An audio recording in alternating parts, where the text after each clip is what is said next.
Yara sat by her small window, staring out at the rolling dunes of sand that stretched beyond the horizon. The desert was her home, but its vastness always filled her with a sense of longing. As an artist living in a small village in Mali, her life was quiet, filled with simple routines, painting scenes of her village and the desert, selling her work in the marketplace. But something had always been missing.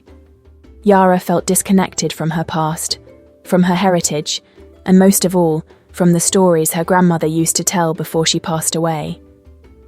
One afternoon, while cleaning out her late grandmother's trunk, Yara found an old letter tucked beneath a pile of blankets. The parchment was yellowed with age, but the writing was clear. It spoke of a long-lost family heirloom, an ancient relic hidden in the city of Timbuktu, passed down through generations. Yara's grandmother had always mentioned the heirloom in her stories, but Yara had thought they were just tales. Now, with the letter in her hand, she realized there was more to the legend. The letter gave vague instructions, mentioning a nomadic guide who could help her navigate the vast Sahara. Excitement and fear warred inside her, but Yara knew what she had to do. She packed her few belongings, took a last look at her home, and set out on the long journey to Timbuktu. The first few days were difficult. Yara had never travelled far from her village, and the Sahara was an unforgiving place. The sun beat down mercilessly, and the sands shifted beneath her feet, as if trying to swallow her whole. Each night, as she set up camp under the stars, doubt crept in. Was this journey foolish? How could a simple artist like her find an heirloom lost for generations? On the fourth day, Yara encountered her first real challenge: bandits. They appeared suddenly, riding on camels, their faces masked by cloth. They circled her, laughing as they pointed at her meagre supplies. "Where do you think you're going, little artist?" one of them sneered. Yara's heart pounded. She had nothing of value to offer them, and she was alone. Just as she feared the worst, a loud voice called out from the dunes, "Leave her be!" A figure emerged from the swirling sands, tall and wrapped in layers of cloth.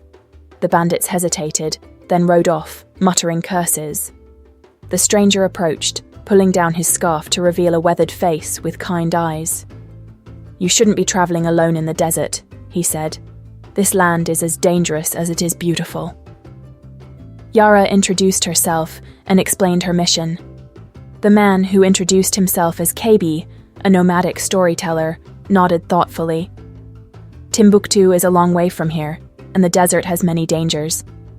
But I can guide you. The heirloom you seek is part of a much larger story."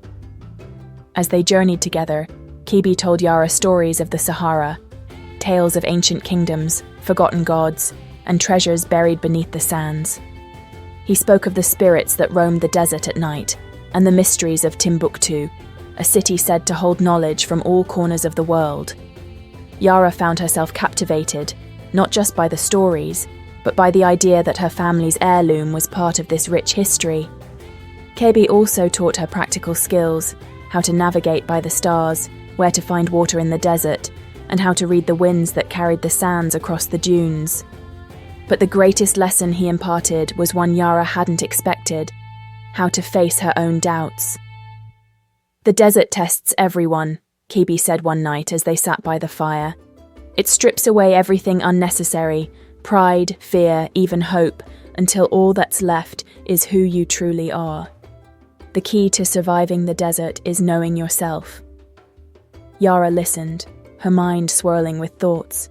Who was she really? An artist, a dreamer, someone in search of a lost past. She had never thought of herself as brave or capable of facing such a daunting task. But as the days passed, she began to realize that this journey was about more than finding the heirloom. It was about finding herself. One evening, as the sun dipped below the horizon and the air grew cooler, Kebe warned Yara of the dunes of illusions. "They say these dunes are cursed," he explained. "Travelers often see things that aren't there. Mirages, yes, but more than that. Sometimes the desert shows you your greatest fears, your deepest desires, and things that can lead you astray." As they crossed the dunes the next day, Yara began to understand what Kebe meant. At first, she saw only shifting sand, but then, out of the corner of her eye, she glimpsed a figure, her grandmother standing at the top of a dune, waving. Yara's heart leapt, and without thinking, she started to run toward her, but just as she reached the top of the dune, the figure vanished. "Yara!" Kebe's voice pulled her back. She turned to see him standing a few paces behind her, his face tense with concern. "It's a trick of the desert. Don't lose your focus."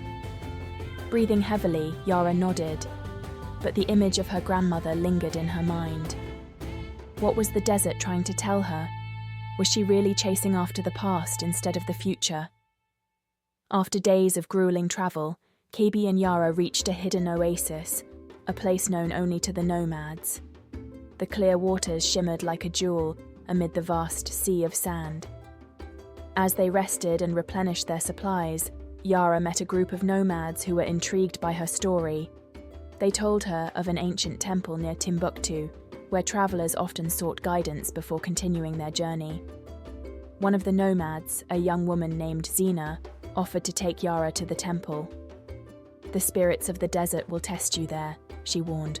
"Only those who are truly worthy can pass." Yara's heart pounded. She had come so far, but now the real test was before her. She agreed to go, and the next morning, she, Kebe, and Zina set off for the temple. The temple, half buried in the sand, was ancient and mysterious. Inside, the walls were covered in carvings that told stories of the desert's past.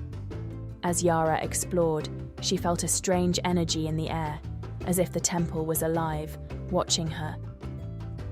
In the center of the temple, she found an altar with a single glowing stone. Zina explained that the stone was said to reveal the truth to those who dared to look into its depths. Yara hesitated, but then, with a deep breath, she touched the stone. Visions flooded her mind, scenes from her ancestors' lives, their struggles, their triumphs. She saw her grandmother as a young woman, traveling to Timbuktu to hide the heirloom. And then, she saw something that made her heart stop. The heirloom wasn't just a treasure, it was a key, a symbol of their family's connection to the ancient knowledge of Timbuktu. The vision shifted, and Yara saw herself, standing in the center of the city, holding the heirloom. But the city was in danger. Dark forces were closing in, seeking to claim the knowledge for themselves. When the vision ended, Yara staggered back, her mind reeling. "I have to find it," she whispered. "Not just for my family, but for the future of Timbuktu." With renewed determination, Yara and Kebe pressed on. But the journey grew more dangerous. They were pursued by a group of treasure hunters, bandits who had caught wind of their mission. The closer they got to Timbuktu, the more intense the pursuit became. One night, as they camped near the city's outskirts, the bandits attacked. Yara and Kebe fought bravely, but they were outnumbered. Just as all seemed lost, the nomads from the oasis arrived, driving the bandits away. Yara realized then that she wasn't alone in this journey. She had allies, people who believed in her, and together they would protect the heirloom and the knowledge it guarded. At last, they reached Timbuktu. The city, with its ancient mosques and libraries, was more magnificent than Yara had imagined. She followed the instructions from the letter, leading her to a hidden chamber beneath the city's great mosque. There, in the heart of Timbuktu, she found the heirloom, a beautifully crafted pendant, glowing with a soft, otherworldly light. As she held it in her hands, she felt the weight of her ancestors' legacy and the responsibility that came with it. But the danger wasn't over. The bandits had followed them into the city, and now they surrounded the chamber, demanding the heirloom.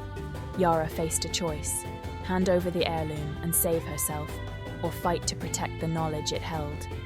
With Kebe and her newfound friends by her side, she chose to fight. In a thrilling final battle, they defeated the bandits and secured the heirloom. Yara had proven herself not only as an artist, but as a protector of her family's legacy and the ancient knowledge of Timbuktu. As Yara prepared to return to her village, she felt a sense of peace. The journey had changed her. She was no longer the uncertain artist who had left home. She was now a keeper of knowledge, connected to her ancestors and to the rich history of her land. And though the journey was over, Yara knew that her story had only just begun. As Yara walked through the gates of her village, she was greeted by familiar faces and the sounds of everyday life. Yet, everything felt different. The weight of the pendant around her neck was not just physical, it was a reminder of the journey she had completed and the knowledge she now carried. She had left as an artist with little confidence in herself, but she returned as something more, a guardian of her family's legacy and a protector of a hidden history tied to Timbuktu. The villagers crowded around her, asking about her travels. Yara told them stories of the vast Sahara, of the dunes of illusions and the ancient temple. She left out the more dangerous details, but they could see the change in her. They whispered to each other about the glow in her eyes, the strength in her voice, and the pendant she wore around her neck. Yara's parents, however, noticed something deeper. They saw the quiet confidence in their daughter, the determination that had replaced the uncertainty she once carried. "You've found what you were looking for," her father said quietly one evening as they sat by the fire. "Yes," Yara replied, "but it's not what I expected. The heirloom isn't just an object, it's a connection to something bigger than all of us." Her mother, who had always believed in the family's stories, nodded. "I knew it would be you," she said softly. "You were always meant for this journey." As the weeks passed, Yara began to understand more about the pendant. It wasn't just a family heirloom, it was a key to a greater mystery. The stories Kebe had told her about the hidden knowledge of Timbuktu began to make sense. The pendant was linked to a collection of ancient manuscripts, writings that held the wisdom of Africa's great scholars. It was said that whoever possessed the pendant could access this hidden library, but only if they were worthy. Yara couldn't shake the feeling that her journey wasn't truly over. She began to study the markings on the pendant more closely, noticing patterns she hadn't seen before. They were similar to the carvings she had seen in the ancient temple, and she realized they were a map, pointing to a place deeper in the desert, far beyond Timbuktu. She knew she couldn't make the journey alone. So, she sought out Kebe, who had returned to his nomadic life. He was easy to find, traveling with his tribe through the desert as he always had. "I thought your journey was over," he said with a smile when she approached him. "I thought so too," Yara replied, "but the pendant is leading me somewhere else. There's more to this story than we realized." Kebe's eyes twinkled with curiosity. "Then we must follow where the story takes us." Yara and Kebe set out once more, following the map etched into the pendant. This time, their journey took them even deeper into the Sahara, to places untouched by modern maps. The desert became harsher, the heat more intense, and the nights colder. But Yara felt a sense of purpose that kept her going. She knew that the answer to the mystery of the heirloom and the knowledge it guarded was within reach. They travelled for weeks, passing through abandoned settlements and ancient ruins. Along the way, they encountered other travellers, each with their own stories and struggles. Some warned them of dangers ahead, stories of desert spirits who guarded the knowledge Yara sought. But Kebe reminded her that the desert, while full of dangers, also revealed truths to those who listened. As they neared their destination, the desert seemed to change. The sands became darker, and the air grew heavy with anticipation. Yara felt the weight of history pressing down on her, as if the very earth was waiting for her to uncover its secrets. Finally, they arrived at a hidden valley, surrounded by towering cliffs. In the centre stood an ancient structure, half buried in the sand. It was here that Yara realised the truth. This was the final resting place of the lost library, where the greatest minds of Africa had once gathered to share their knowledge. The entrance to the library was guarded by carvings of ancient figures, kings, scholars, and warriors, each holding a piece of knowledge in their hands. Yara felt a deep sense of reverence as she approached. The pendant in her hand began to glow softly, as if recognising the place it had been destined for. Kebe, standing beside her, nodded in approval. "This is the place. But be careful, Yara. The desert does not give up its secrets easily." As they entered the structure, they found themselves in a vast underground chamber, filled with shelves upon shelves of scrolls, books, and manuscripts. The air was thick with the scent of old paper and ink. Yara could hardly believe her eyes. This was the lost library of Timbuktu, hidden away for centuries, waiting for someone worthy to find it. But they were not alone. From the shadows emerged the guardians of the library, ancient spirits bound to protect the knowledge stored within. They were not hostile, but their presence was intimidating. They regarded Yara and Kebe with quiet intensity, as if weighing their intentions. One of the spirits, a tall figure draped in flowing robes, stepped forward. "Why have you come here?" it asked in a voice that echoed through the chamber. Yara took a deep breath and stepped forward, holding up the pendant. "I seek the knowledge that has been hidden here. My family has been its protector for generations, and I am here to continue that duty." The spirit regarded her for a long moment, then nodded. "You are worthy, but understand this. The knowledge you seek comes with a price. It is not meant to be hoarded or used for selfish gain. It is a gift to be shared with the world, to uplift those who need it most." Yara nodded, understanding the weight of the responsibility that had been passed down to her. "I will honor that," she promised. With the blessing of the guardians, Yara and Kebe spent days exploring the library, reading the ancient manuscripts, and learning the wisdom of the past. The knowledge they uncovered was vast, teachings on medicine, mathematics, astronomy, and philosophy, written by the greatest minds of Africa. Yara realized that this knowledge had the power to change the world, but only if it was shared with the right people. As they prepared to leave, the guardians gave Yara a final message. "The knowledge you carry is a light in the darkness. Use it wisely, and it will guide not only your path but the path of those who follow you." Yara left the library with a renewed sense of purpose. The journey had been long and difficult, but it had transformed her in ways she never could have imagined. She had found the heirloom, but more importantly, she had found herself, and the role she was meant to play in the world. When Yara returned to her village, she was greeted as a hero. The villagers gathered around her, eager to hear about her journey and the knowledge she had uncovered.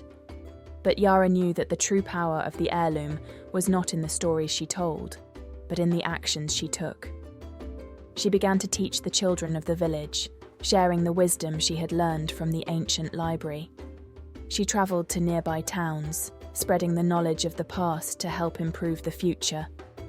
And as word of her journey spread, people from across the region came to her, seeking her guidance in the light of the lost knowledge she now carried. But through it all, Yara never forgot the lessons of the desert. She had faced her fears, confronted her doubts, and emerged stronger. And as she looked out at the endless horizon of sand, she knew that the journey was far from over. The desert had tested her, but it had also revealed her true self. And now, with the knowledge of the past in her hands, Yara was ready to face whatever came next.